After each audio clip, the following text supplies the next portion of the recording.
તમે રણુજાના માર્ગે ચાલતા થાવ, હું હમણે ઘોડું ખેલવીને આવું છું. હરભુજી રણુજાના માર્ગે ચાલતા થાય છે, આવીને જોવે છે તો કાળો ધવજ લાગી ગયો છે.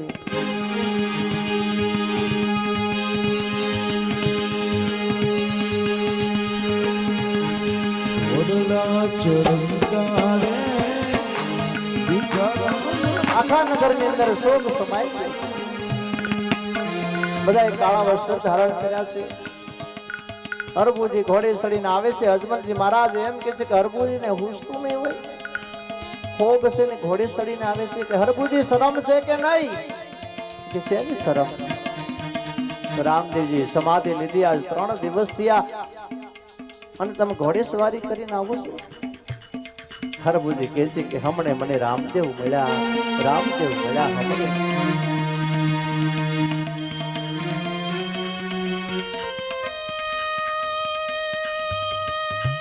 અરે રામદેવજી સમાધિ લીધી, આજ 3 દિવસ થયા. અરે વગડાની અંદર મેળા અને કહુંબા પાણી પીધા. મને આ રતન કોટોરો લીરી ગેડીઓ વભઈ અંશુળો આ બધું મને આપ્યું. હરભુજી એ વસ્તુ લઈને જે તુરા કોલ સભા બેઠી હતી, ડાયરો બધાય બેઠા હતા, એની વચ્ચે મૂકી છે. અજમલજી મહારાજ ને એ બેઠા હતા ત્યાં એ બધી વસ્તુ મૂકી છે.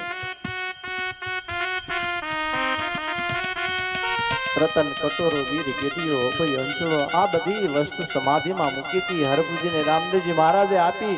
એ વસ્તુ હરભુજે પાછી સભાની અંદર મૂકી. ત્યારે સભા બધા વિચાર કરવા લાગ્યા, આ તો આપણે સમાધિમાં મૂકેલી વસ્તુ હરભુજી પાસે ક્યાંથી આવી?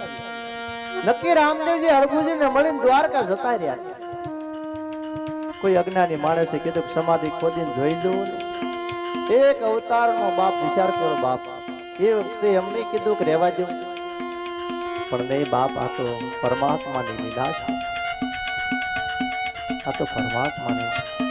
અજમલજીએ તોય એમનો કીધું કે નહીં, આ તો એક પરમાત્માની લીલા છે.